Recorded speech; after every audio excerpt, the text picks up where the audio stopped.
இப்ப திருப்பத்தூர் தொகுதி ஓரளவு அனலைஸ் பண்ணியிருப்பீங்க. இப்ப தேவையான திட்டம்னு நினைக்கிறீங்க.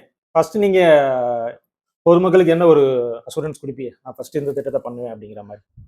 நான் வந்து பிரச்சாரத்துக்கு முன்னாடி சொன்னது அடிப்படை வசதிகள் நிறைய இல்லாம இருந்துச்சு. அது எல்லா இடத்துலயுமே இருந்தது. இப்ப கலந்து ஆராய்ச்சி மெயினா நான் இப்ப வந்து என்னன்னா, ஒரு 2 திட்டத்த நான் முதல்ல கையெழுத்திருக்கேன்.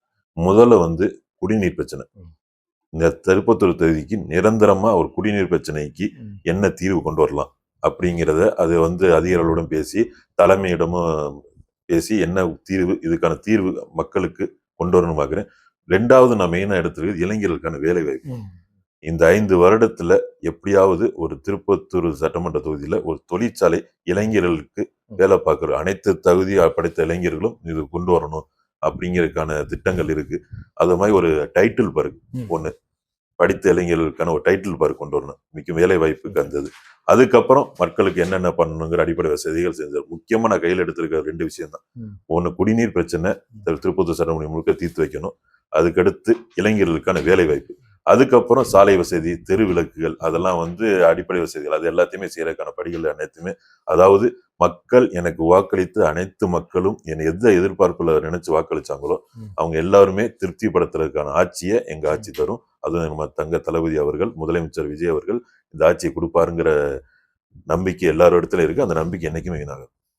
ஒரு இன்றைய நவீனத்துக்கு ஏற்ற மாதிரி ஒரு இணையதளம் அறிமுகப்படுத்தியிருக்கீங்க. பட் அனைத்து தரப்பு மக்களும் பயன்படுத்த முடியாது.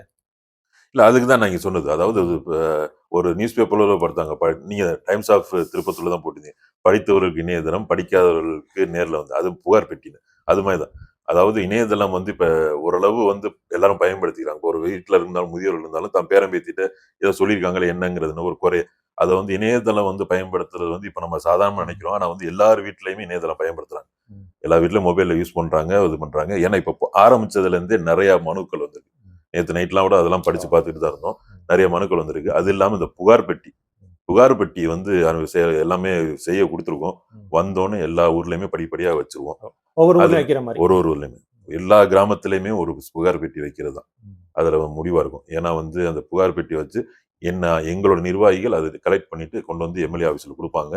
அத நம்ம என்னங்கிறத பரிசீலிச்சு எது முன்னுரிமை குடுக்கணுமோ அது முன்னுரிமை குடுத்துட்டு, மீதி எல்லாத்தையும் என்னென்ன செய்ய முடியுமோ அதெல்லாம் கலந்து ஆலோசிச்சு அனைத்து பிரச்சனைகளுக்கும் என்னால் முடிந்த தீர்வுகளை கண்டிப்பா கொண்டு வருவதற்கான திட்டங்கள் செய்வோம்.